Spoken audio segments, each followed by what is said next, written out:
Good morning. First up, I'd like to thank the committee for giving me the opportunity today to talk to you about spatial light modulators in space division multiplexing, or mode division multiplexing, really. So first up, what is a spatial light modulator? So a spatial light modulator is basically the same technology that's in a liquid crystal display for your computer, except much smaller. It consists of an array of liquid crystal pixels where you can address each pixel to give you a different phase retardation. It's like a reconfigurable spatial filter. And that's useful within the context of mode division multiplexing because you can use it as a reconfigurable phase mask for doing mode conversion, say from the fundamental mode to the higher order mode for multiplexing, or the higher order mode back to the fundamental mode for demultiplexing. You can use that also for characterizing modally dependent components. And as well as that, if you use a spatial light modulator in conjunction with a diffraction grating to perform a spatial to spectral transformation, then you can also use it as a reconfigurable spectral filter. And that's what I'm going to be talking about first. Alright, so in traditional single-moded networks, you've got wavelength selective switches, and they work something like this. You've got a Gaussian beam comes in, hits a diffraction grating, and that disperses the light across the surface of the spatial light modulator such that different pixel columns correspond with different wavelengths. And then you can program different blaze gratings, different phase tilts onto those different pixel columns to route different band of wavelengths to different output fibers. That tilt in the plane of the SLM corresponds with a displacement in the Fourier plane, the plane of the input-output single mode fiber array, and doing so you can assign which wavelengths go to which output ports.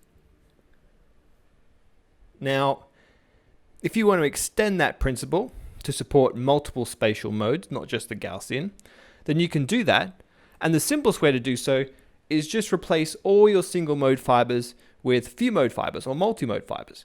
And the same basic principle holds with some caveats. So this is the surface of the spatial light modulator.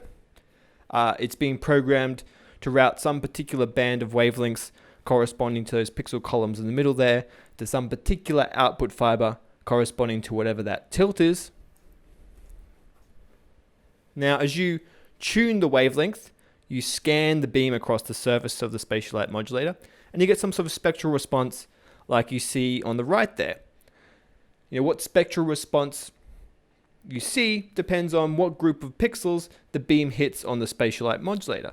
And that's the problem, is that because different modes obviously take up different amounts of space, they all hit different groupings of pixels. As a consequence, they're all spectrally filtered in slightly different ways. That group of pixels was sufficient for the fundamental mode, but it's actually too narrow for the higher order modes. The x-axis of the SLM equals wavelength filtering, but it also equals spatial filtering now. And the two are kind of coupled together in an undesirable way.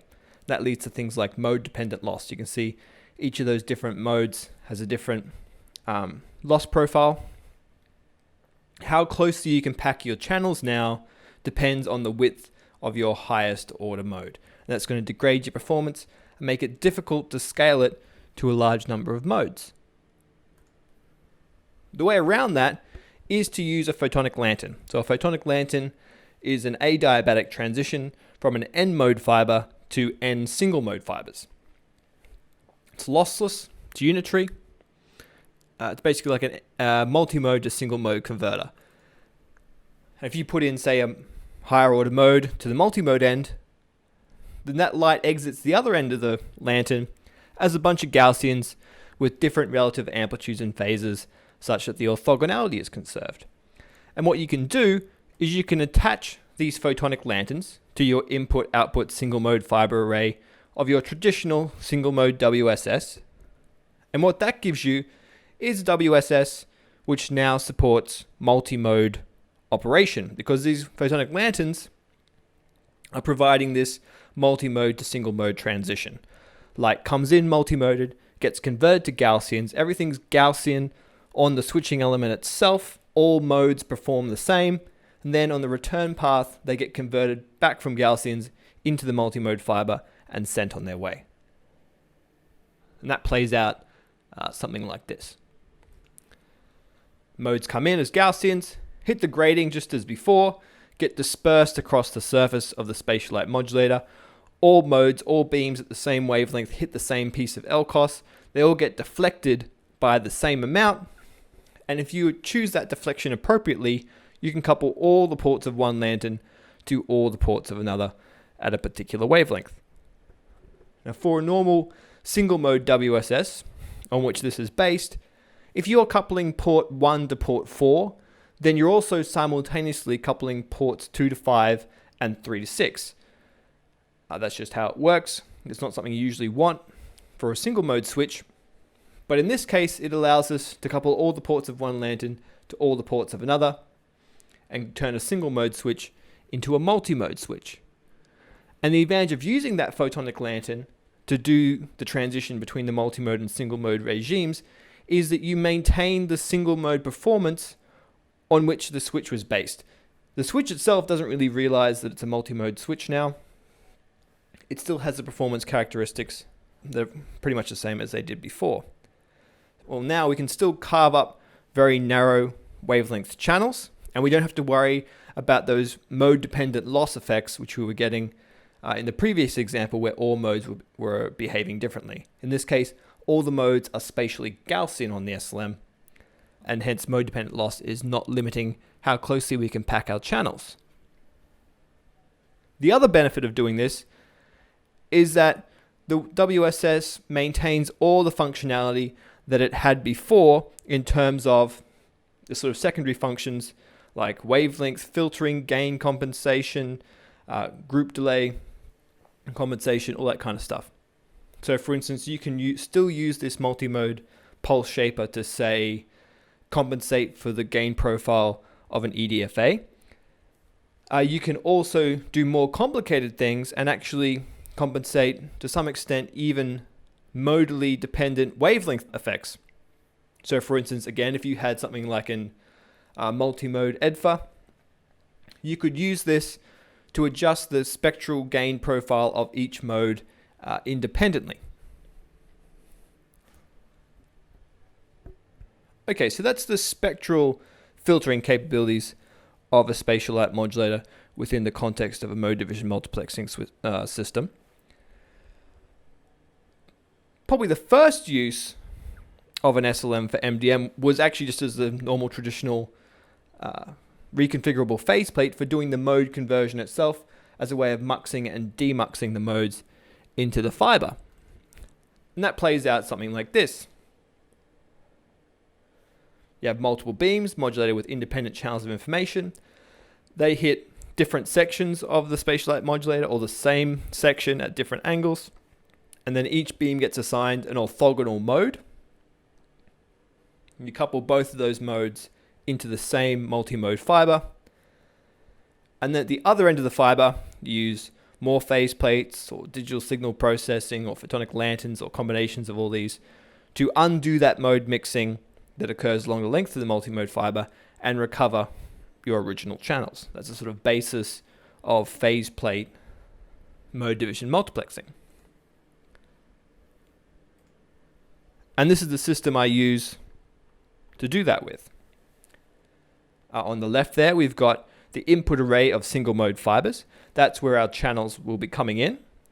Those beams come into the polarization diversity optics, which splits the horizontal and vertical polarizations onto the left and right sides of the spatial light modulator respectively. This allows the SLM to address each polarization independently. I've also shown this diagram as if the spatial light modulator is transmissive because that's clearer on paper, but in reality the SLM is reflective like most are, and the inbound and outbound optics are actually stacked up on top of one another like so. You can select which input single mode fiber you want to use by programming different tilts onto the SLM, in addition to your mask for your mode conversion itself. And you can also couple multiple single mode fibers to the same multi-mode fiber by superimposing multiple gratings. But when you superimpose gratings or superimpose phase masks, you incur a beam splitter loss. It's basically the same thing as the discrete optics approach of cascaded beam splitters and phase plates, you accumulate losses as you add more and more channels. Now it's more convenient because these are beam splitters you can add and remove in software, and the SLM's doing all of those operations in one hit, but you still incur that loss. Okay, so this is how the multiplexer works in a single channel. The beam comes in, some particular polarization gets converted to a higher order mode, coupled into the multimode fiber. That mode undergoes mode mixing along the length of that multimode fiber as per the mode transfer matrix, and it shows up an identical system at the receiver as some other superposition of modes. And this SLM system can also be used as a wavefront sensor to detect what that superposition of modes is, apply the appropriate phase mask to convert them back to Gaussians, and then assign them to the appropriate output fiber. Now, if you do that for every input and every output simultaneously, you've got yourself a mode division multiplexing system. In this case, it's entirely optical. There's no digital signal processing, although you can use digital signal processing as well if you wish. But because of those beam splitter losses, this is not a great way of doing mode division multiplexing for many, many channels. It can be used in some instances, say where digital signal processing is not appropriate or not doable. For instance, here we have an example where we've used the SLM MUX and DMUX to multiplex a quantum channel, a single photon channel, and a classical channel onto the same piece of view mode fiber for quantum key distribution. A single photon channel and a classical channel are going to be some 100 dB different in terms of their power, so you have to keep them very well isolated, otherwise the classical channel will simply just swamp the single photon channel. And in this case, we're using the spatial degree of freedom, the modes, as a way of increasing the isolation between those two channels. And also has the additional benefit of having less nonlinearities due to the effective area of the higher order modes, which also decreases the contamination into the single photon channel. This is what the Reconfigurable Mode MUX, the SLM system, looks like in practice in the lab. Input single mode fiber, lens, polarization optics, SLM, lens, multimode fiber, and then another identical system at the other end over there. This is what it looks like if you pretty it up and put it into a box. Very nice. Now, in order to do mode division multiplexing, you need to have some knowledge of the mode transfer matrix. The mode transfer matrix tells you the relationship between a mode at one end and its corresponding superposition of modes at the other end. It maps the input field to the output field. In the previous example, we used that mode transfer matrix to perform optical MIMO at the receiver. We put in a pure mode, it mixes, and then we put on the appropriate phase mask at the receiver to undo that mixing. You would also do something similar in digital signal processing to undo the mode mixing and recover your channels at the receiver. The mode transfer matrix also tells you parameters of interest when you're characterizing a multimode component. Things like the insertion loss, the loss of the different modes, and the mode dependent loss. All those kind of parameters you'd be interested if you want to know how is this thing going to perform when I stick it in my mode division multiplexing system. And the mode transfer matrix works in both directions, obviously. So not only does it tell you if you put in a pure mode what superposition will you get at the other end, but it also tells you what superposition you would have to put into the fiber to get a pure mode at the other end, enabling MIMO, which is performed at the transmitter rather than the receiver. Alright, so let's look at an example. Let's say you're coupling a spot into a multimode fiber and scanning it across the core as we've got here.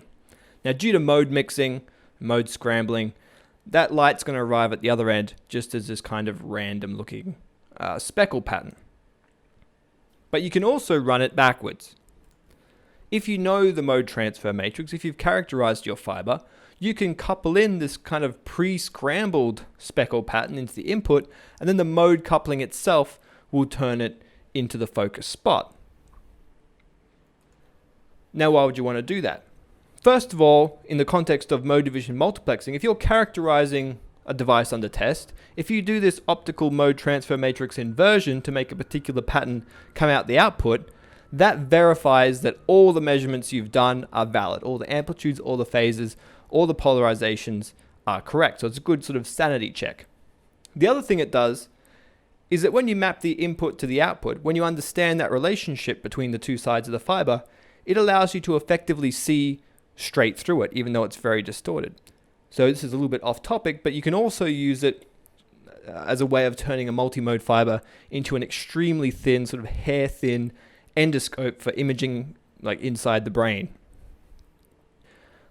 The other reason you might want to do it is just for bragging rights. To show off your mad mode control skills.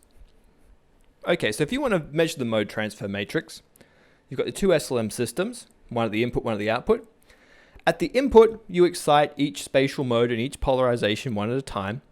And then at the receiver, you analyze that beam coming out the exit of the multimode fiber to work out the amplitude, phase, and polarization of the corresponding modes at the other end. And that way you've mapped input to output, you've measured the mode transfer matrix. And this is an example for a few mode fiber, 3 spatial modes per polarization. But here's a bigger example for a 50 micron core graded index multimode fiber at 1550 nanometers. In theory, that supports 55 spatial modes per polarization. That's 110 modes total. In practice, the highest order mode groups cut off, and you actually get left with about 90. This is the amplitude of that matrix. This is the phase of that matrix. Another sanity check is you multiply it by its conjugate transpose, and you should get the identity matrix, verifying that the transformation through the fiber is unitary. Yeah, no information is lost. It's just kind of like a generalized rotation in 90 dimensions in this case. Or another way to think of it is, if you send light through one way in the fiber, conjugate it, and then send it backwards through the fiber, you'll be back where you started. Okay, so we're going to do optical MIMO at the transmitter, imaging through the multimode fiber, if you will. We want to make a particular mode in a particular polarization exit the far end of the fiber. In this case, it's just only 2 meters long. So you configure the SLM such that it excites each required mode in each polarization, each amplitude, each phase, as per the mode transfer matrix tells you. And if you get all the coefficients just right, you'll get the mode you want at the other end. In this case, a horizontally polarized LP43 mode, which is one of the higher order modes this fiber supports. And you can see here, we've got spatial and polarization control. We can decide which mode exits which port of our polarizing beam splitter at the output of the fiber.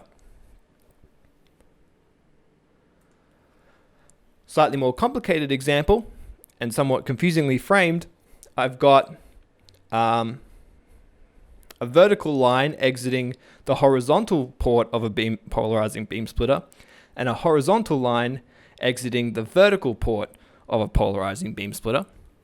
This demo makes more sense. I've got a H exiting the horizontal port of a beam splitter, and a V exiting the vertical port of a polarizing beam splitter at the output of the fiber. And everyone's favorite, I've got a smiley face exiting the horizontal port and a frowny face exiting the vertical port. It also should be pointed out that I'm kind of stretching it here. Even in theory, there's not quite enough spatial modes in this fiber to generate a frowny face. You could say that sadness is beyond cutoff in this fiber. The other joke, which I'll retell for the 1000th time, is that, as you know, you may have heard that it takes more muscles to frown than it does to smile. Well, it also takes a superposition of more Gaussian modes to frown than it does to smile.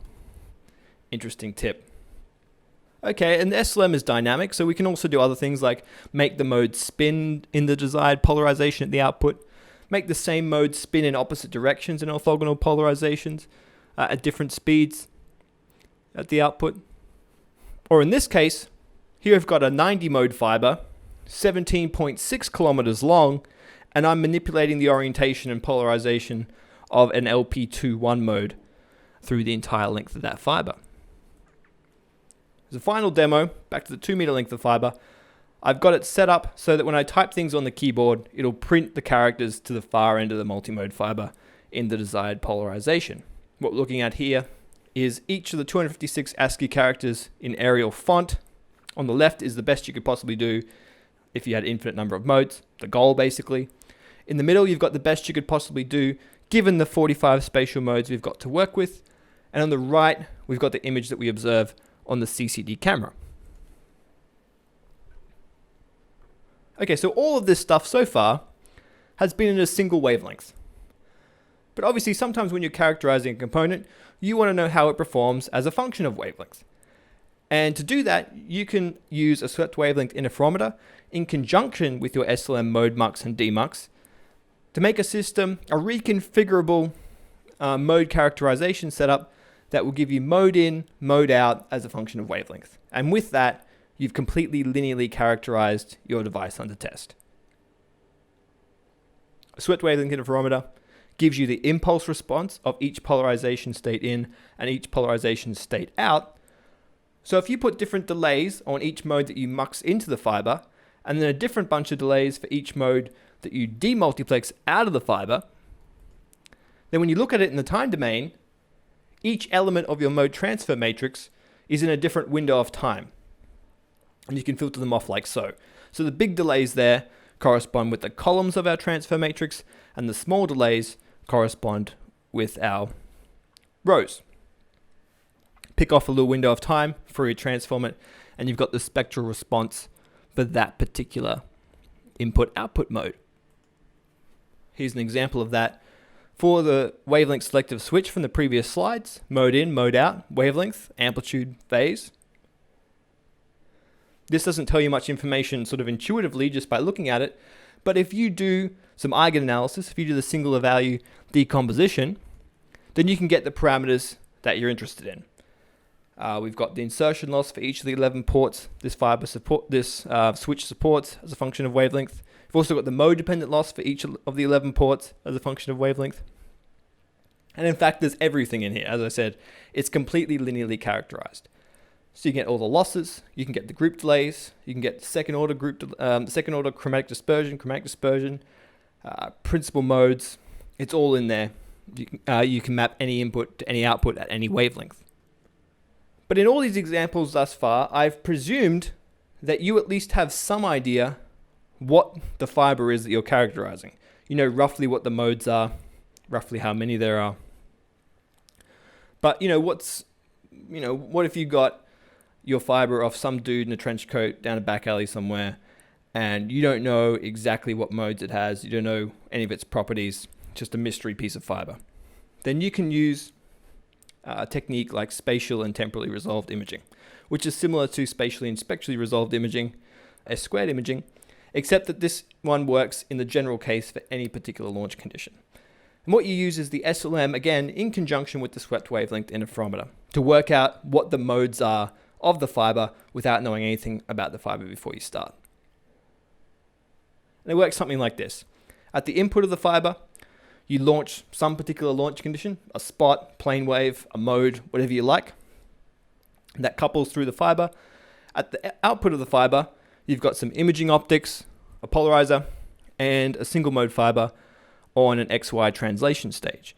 And what you do is you raster that single mode fiber at each point in space across the image of the output multimode fiber, and you take a wavelength sweep with the Swept-Wavelength Interferometer at each point in space. So you get this data set, which is X versus Y versus time. Something like this. You got the spectrum, Fourier transform it, get the impulse response.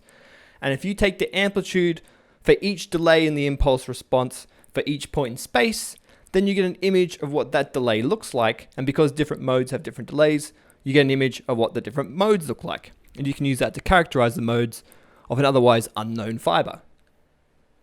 Here's an example for hollow core photonic bandgap fiber, 5 meters long. You can see we've got images for the different delays for each polarization in and each polarization out. And there's lots of sort of complicated modal dynamics going on there. Got some discrete arrival times, some distributed coupling along length of the fiber. You get an even more detailed picture if you do a sliding window Fourier transform. get the spectrogram, the impulse response as a function of wavelength. And here we can see all the sort of different modal dynamics going on. Lower order modes aren't too interesting, but you can see the higher order modes, you've got all kinds of complicated dispersions, some quite heavy, all these different couplings back and forth, bit of a gap, and then you've got the surface modes at the end. You can get a pretty detailed analysis of the modal properties of that fiber, even if you don't really know anything about it before you start. Okay, so I'll leave it there. Thank you very much for listening today. Hopefully I've shown that spatial light modulators can be used in many different ways within the context of MDM research, both as on the subsystem level, as switches or filters, spectral filters. You can to some extent also use them as mux demuxes, and you can also use them very usefully in a laboratory setting in terms of characterizing different multimodal components and finding out all their modally dependent characteristics.